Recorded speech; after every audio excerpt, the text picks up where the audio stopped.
Bueno, pero se escucha así igual, ¿no? Todos tenemos una voz. Bueno, quiero agradecerles a todos por estar acá en la presentación de La muerte del señor bla bla bla y esas cosas, el primer libro de Patricio Getzi Novak, que vamos a presentar hoy con José María Salazar Núñez y yo, Caire Alfaro Fonseca.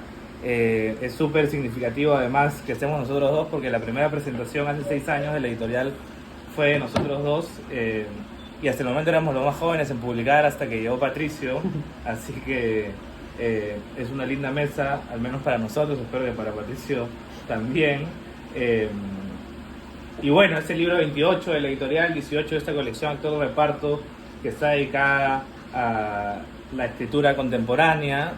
Y quiero además agradecer a la familia de Patricio, a ustedes por estar acá, y a quienes escribieron la contratapa del libro, que son Cristian Briceño y Amil Nicole Luciriaga Velázquez. Y leeré la contratapa del libro antes de iniciar en manera de agradecimiento a ellos. Y para introducir un poco el libro, Cristian Briceño dice: hay algo sobrecogedor en la estrategia de la muerte del señor bla bla bla y esas cosas, y eso quizá sea el elemento irreal que va filtrándose gota a gota en el páramo donde los argumentos se despliegan y terminan por anegarlo todo. Este es el momento luminoso cuando el sinsentido, a veces cómico, a veces desgarrador, se despoja de su naturaleza anómala y pasa a ocupar el lugar central, es decir, se convierte en lo ordinario. Estos relatos nos recuerdan a Hawthorne, a Verlaine, aunque con el toque personal del autor, sobre todo en los cortes abruptos que no hacen sino descolocar al lector por enésima vez. Patricio Getzi Novak ha escrito un libro singular que define con acierto el absurdo de la vida cotidiana. Y Amil Nicole dice: en un mundo donde la rutina aplasta los anhelos y el mañana es apenas una repetición del ayer, Patricio Getzi Novak nos invita a deconstruir su sensibilidad masculina que emerge entre fisuras del corazón e identidades heredadas. Las 7 historias que componen su primer libro son un viraje entre la realidad y la ficción, entre la cotidianidad que nos asfixia y la literatura que nos libera. Con una prosa que transforma un ordinario bullicio en un sueño delirante, Getzi Novak disecciona vidas atrapadas y las reinventa con palabras que trastocan por completo la realidad. Busca en la animalidad y la vulnerabilidad una posibilidad de conexión y transformaciones futuras. La muerte del señor bla bla bla y esas cosas interroga a sus lectores. Es revolucionario adentrarse en la mente de tus mayores, de tus padres, de tu madre, de ti mismo. Es revolucionario confiar en las palabras y conferirle el poder de transformar la realidad. Y ahora José María Salazar dirá. ¿Qué tal? Hola, ¿qué tal? Mil disculpas primero por llegar un poco tarde. Bueno, para mí es un gusto estar acá con Caire, un personaje secundario. Me está grabando. Con Personaje Secundario, que es una editorial con la que siempre guardo mucho, con la que guardamos una relación. Con Caire iniciamos la editorial hace años, luego me fui y realmente empezó a tener éxito, como siempre pasa en mi vida, todo es mejor cuando me voy. Y nada, pero siempre tenemos el cariño detrás de la editorial y el espacio secundario que Caire armó. He conocido a Patricio y bueno, Patricio me ha pedido que lo acompañe en su presentación, que no es coincidencia porque yo también conocí al señor bla bla bla. Aquí es algunas palabras sobre ese encuentro. Al señor bla bla bla lo conocí hace mucho, o tal vez hace poco. ¿Para qué detallar aquel encuentro en Nashville si fue como cualquier encuentro entre dos personas que se encuentran por primera, por segunda, por tercera vez? Le pregunté al señor bla bla bla si había pensado en la muerte. No me respondió, o no como yo pensé que el personaje de un cuento de Patricio Getzi respondería a esta pregunta. Digamos que esbozó 2 respuestas. Digamos que yo podía escoger con cuál quedarme para continuar la conversación. Digamos que no escogí ninguna y la conversación acabó. Pero no acabó. Podemos decir lo que querramos, pero lo cierto, lo verdadero, lo ficcional, es que la conversación continuó. Conversamos entonces, y esas cosas. No conversamos sobre esas cosas, conversamos y esas cosas. Recuerdo el nombre de Gianfranco Santorelli, un personaje del libro. Sí, el arquetipo del millennial que quiere ser original, claramente, y al serlo se convierte en uno más del montón. No muy distinto a esa imagen inaugural de Revolutionary Road en la que Leonardo DiCaprio sale del vagón del tren, se coloca el sombrero y la cámara muestra cientos de hombres exactamente igual a él. Las épocas son distintas. En los 60, descrito por Yates en la novela Revolutionary Road y por Méndez en la película, el mandato era construir una familia heteronormativa, tener éxito en el trabajo, colaborar en la sociedad. Ahora el mandato es otro. El mandato a la originalidad, a la creatividad, al autodiseño productivo, en términos de Boris Groys. Cada uno debe construir su propia imagen como si de una obra de arte se tratara. Cada uno debe trabajar en y para sí mismo. Señor bla bla bla, ¿qué opina usted de esto? Le pregunté, no sé si en aquel encuentro o en otro momento en que recordábamos aquel encuentro. Al señor bla bla bla le molestaban aquellos temas. A veces le gustaban. El señor bla bla bla, como Julio, del primer cuento, por ejemplo, no tiene una identidad fija. El libro se burla completamente de la idea de una identidad, de esa ansia tan contemporánea por la autodefinición. ¿Acaso nada en el libro es? Las cosas como son, decía Sprite. Aquí, las cosas como son y como no son, como podrían ser. Le pregunté al señor bla bla bla si vio a Julio y Nicolás en el carro, o a las ratas fumando, o a Tatiana la Tucán, o a un vecino con un acento argentino en absoluto realista. Me dijo que vio a Patricio Ghezzi. Sabía que era el autor, pero no lo mencioné porque no quería que este texto de presentación se convirtiera en una obra de Pirandello. Entonces, pensando en el comentario de Cristian Briceño en la contraportada, le pregunté al señor bla bla bla si sentía que él definía con acierto el absurdo de la vida cotidiana.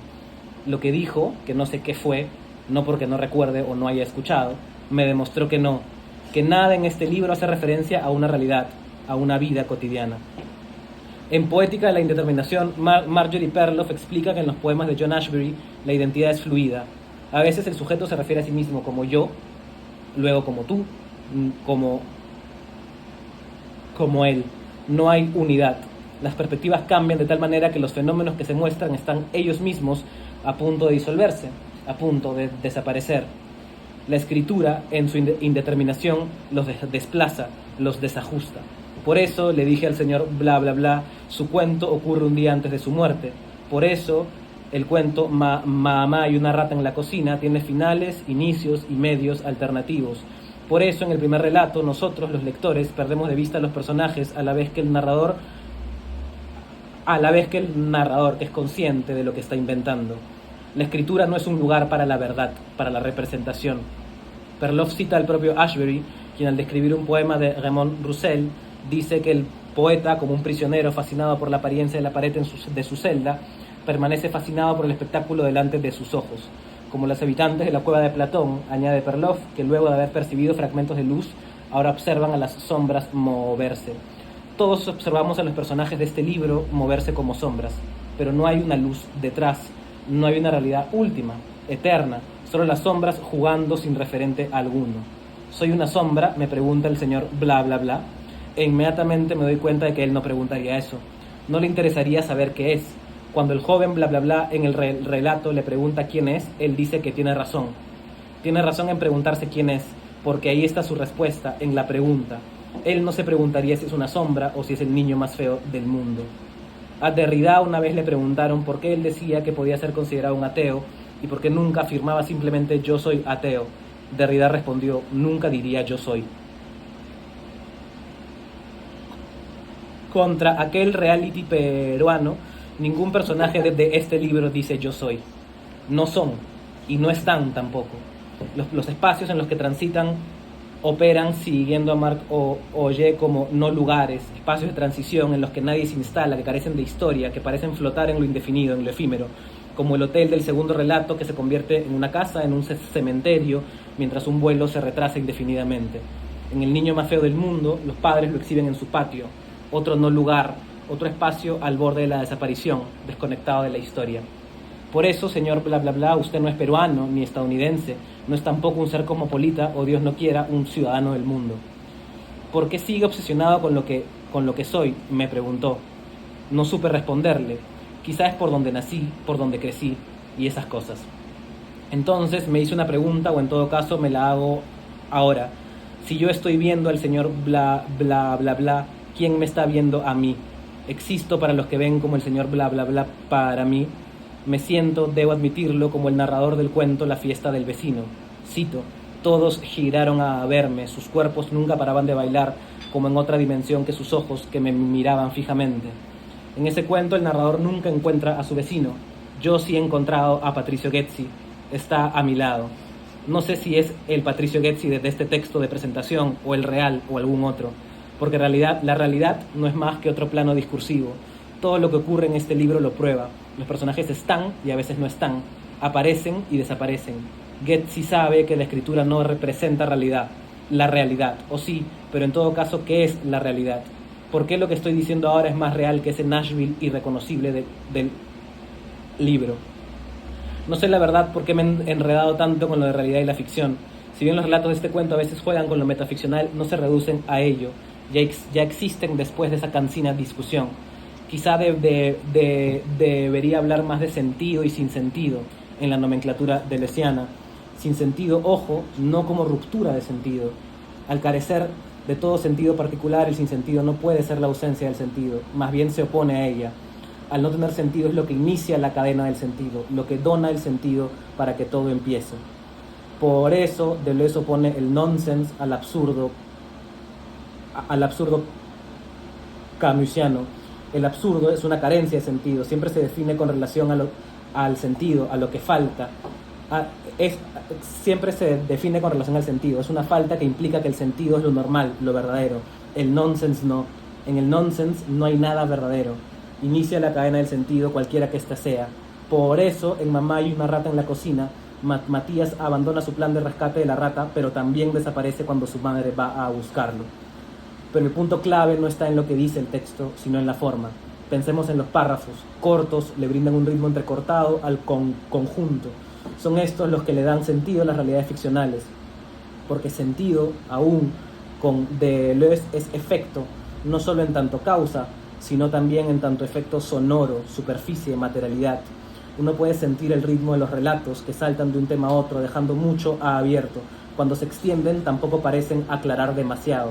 Cito: ¿para qué describir la bonita vista de su oficina si la constituyen los elementos que suelen constituir lo que suelen ser consideradas bonitas vistas de oficinas también bonitas, constituidas también por elementos que suelen constituir también lo que suelen ser consideradas oficinas bonitas? Fin de cita.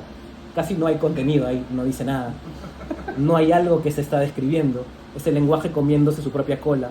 La escritura creando desde el sinsentido una estructura que rompe con lo representacional, con lo ficcional, con lo real. Como el final de La fiesta de mi vecino, en la que el narrador se da cuenta de que está en un bucle. Se ha ido para escapar de las fiestas de su vecino y ha llegado a otras fiestas de su vecino.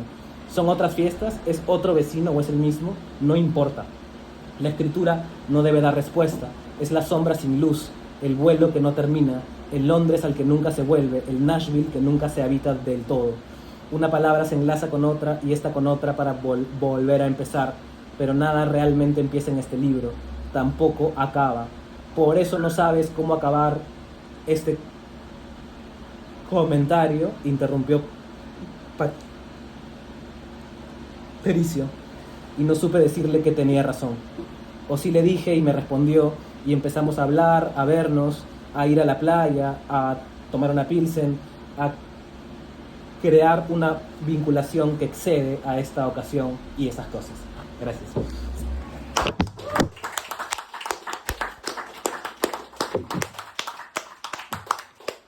Gracias a José María, siempre tan genial. Quiero agradecer también a Raúl Helguera, que fue el corrector de estilo de este libro, y a Braulio Paz, quien lo diseñó.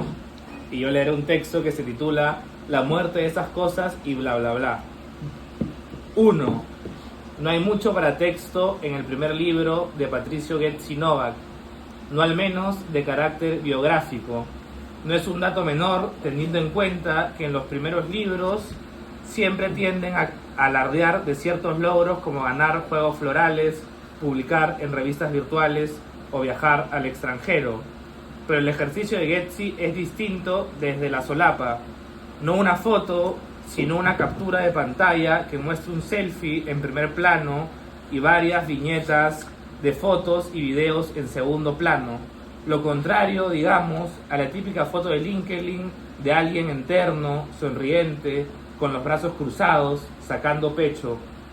Una parodia, de hecho, o el fragmento de una parodia. No hay rostro, no hay cuerpo. Lo que hay es un ocultamiento del rostro, del cuerpo. Lo que realmente está en primer plano es la parte de una mano sosteniendo un vaso, no sabemos de qué, y la flecha de una computadora. Este mismo ocultamiento se encuentra en el libro. 6 de los 7 relatos son en tercera persona, con un distanciamiento evidente entre el narrador y sus personajes. El único cuento en primera persona le da voz a un vecino obsesionado con las fiestas antropomórficas de al lado, quien pone en duda su trabajo, su nacionalidad, su humanidad. La biografía del autor pone en disputa la identidad propia, aspecto con el que todos sus personajes luchan, al punto de inventarse un nuevo nombre, una nueva vida, una nueva biografía, o de habitar un hotel en Nashville como una nueva civilización, o de relacionarse con las ratas al punto de estar con una, de querer convertirse en una. La biografía de Getty, consignada en el libro, es la siguiente: Lima, 2002, entre paréntesis, no quiere tener una biografía, se lo dice a la editorial, lo siguen discutiendo. Y la línea de autor en el colofón del libro dice: está tratando de pensar en una mejor frase, entre paréntesis, y esas cosas. Discutir, pensar, esos son los mismos verbos que aplican la escritura de la muerte del señor bla bla bla y esas cosas. De ahí que las oraciones se construyan como repeticiones, contradicciones o preguntas. Ese es el movimiento de las discusiones, ese es el sentido del pensamiento. Fuera de los verbos, dentro del paréntesis, hay que tener en cuenta que quien escribe nace en Lima en 2002. Lo escribe a los 20 años, cuando la memoria es sobre todo memoria heredada, como diría Marianne Hirsch. Y el libro recorre este plano compartido entre lo personal, lo familiar y lo generacional. ¿Qué trauma hereda esta escritura? El 2002 vuelve a la respuesta y nos dice que no hay dictadura, que no hay conflicto armado interno, nos dice que hay estabilidad económica, política y social, nos habla de un boom inmobiliario, de las vacas gordas, y afuera, en cambio, hay pobreza, muertes, marchas, es decir, crisis económica, política y social. Este desfase, esta mentira, esta farsa, es el trauma que recorre esta escritura. De ahí que la parodia sea la única herramienta posible para seguir, no para habitar. No hay tiempo ni geografía definida en este libro, porque solo es posible intentar escapar de ese falso sueño de familias estables, de amigos sin problemas, de un país feliz. En el Perú se ha hablado poco o casi nada de la postdictadura, a diferencia de, por ejemplo, Chile, donde se discutió a partir de la literatura de los hijos. ¿Cómo sería la literatura de los hijos en Perú? Esta es una tesis doctoral que no pienso discutir ahora, pero podemos pensar cómo es el movimiento de la escritura de Getty Novak, que contraria a las grandes construcciones del boom, que soñaban en la utopía de la novela total del escritor Dios, plantea lo personal como una biografía que se intenta ocultar para dar cabida a una familiaridad que se puede construir en otro lado, digamos, en esas cosas. Una nueva generación que no quiere ser como sus padres y que desconfía de las instituciones, que en realidad no las tiene porque no hay Estado, porque no hay estructuras. Solo queda criticar esa falta, señalar ese derrumbe, sus equivocaciones, sus mentiras. El epígrafe del libro nos dice con los puncetes: mamá está equivocada y los libros mienten. Lo que este libro nos dice es que todo lo anterior está equivocado y todo lo actual miente. 2. Nadie sale ileso de este libro. Incluso lo que aparece como una suerte de escape de la cotidianidad aburrida y aplastante, como la música, las películas, los libros, incluso eso es parodiado.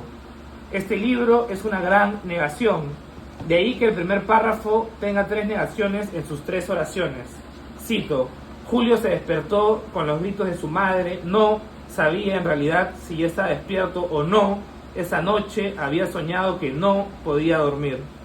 Como señala Linda Hudson en una poética de la posmodernidad, la parodia posmoderna es una forma problematizadora de los valores, desnaturalizadora de reconocer la historia y mediante la ironía, la política de las representaciones. Ninguna representación resulta positiva para Getzi Novak. Como Gianfranco Santorelli, todos los personajes son pretenciosos por lo que escriben, por lo que leen, por lo que escuchan, por lo que miran, por cómo se construyen o creen construirse a sí mismos. Si bien la parodia es, como sostiene Hudson, fundamentalmente irónica y crítica en su relación con el pasado, la muerte del señor bla bla bla y esas cosas lo es también con el presente y no parece muy optimista con el futuro. No hay utopías ni esperanzas en estos relatos que constantemente nos recuerdan que son historias, en minúscula, relatos de los que no se debe confiar, relatos de los que se debe desconfiar como se debe desconfiar de la música, de los libros, del cine. Quizá la única salida sea abandonar los libros que mienten y buscar una nueva forma de hacer las cosas, pero esa es otra keynote. 3. ¿Cuáles son y esas cosas? Habría que preguntar primero cuáles no son y esas cosas. El sentido común diría que lo opuesto sería los grandes temas. Y Sófocles, Shakespeare, cualquier jefe de práctica de la PUC e inteligencia artificial diría que los grandes temas son 3. La vida, el amor y la muerte. ¿Cómo se posiciona este libro frente a los grandes temas? Por lo pronto, el primer relato, aunque se titule Y esas cosas, es una historia de amor. Y el último cuento, titulado El día previo al día de la muerte del señor bla bla bla, nombra la muerte y recorre o se estanca en la vida del señor bla bla bla. Amor, vida y muerte son sin duda temas de la muerte del señor bla bla bla y esas cosas. De hecho, la última frase del libro es, cito: buenas noches, amor, fin de cita. Y así como acaba el libro, también debería acabar la vida, el amor, la muerte y esas cosas. Pero y esas cosas son las interrupciones, las digresiones, los giros que aparentemente no conducen a ningún lugar o no quisieran llegar a ningún sitio, pero igual avanzan. Hay escritura dentro de la escritura de este libro. Cito: a veces no basta con tan solo no hacer lo incorrecto, fin de cita, leen algún cuento, algún personaje, y algún tiempo después escribe algo en una libreta, no en una libreta especial, no en su libreta, sino en una libreta, y escribirá en futuro de forma indeterminada algo indeterminado. No es un apunte, no es un poema, no es un relato, no es un cuento.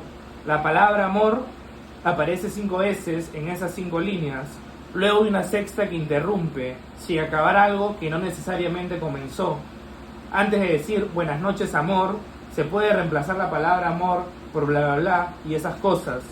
Entonces, años después, escribiríamos lo siguiente con Julio, con Patricio, en Nashville, en una libreta. Bla bla bla es una palabra, bla bla bla. Si lo lees, no parece bla bla bla, sino otras cosas. De decir tantas veces, tampoco suena como bla bla bla, sino como otras cosas. Si las piensas, no piensas en bla bla bla, sino en otras cosas en telón. Gracias.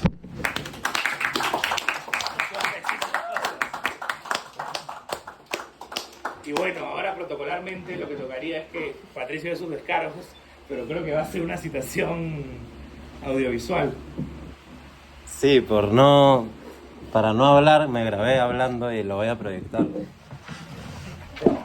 Hablaste.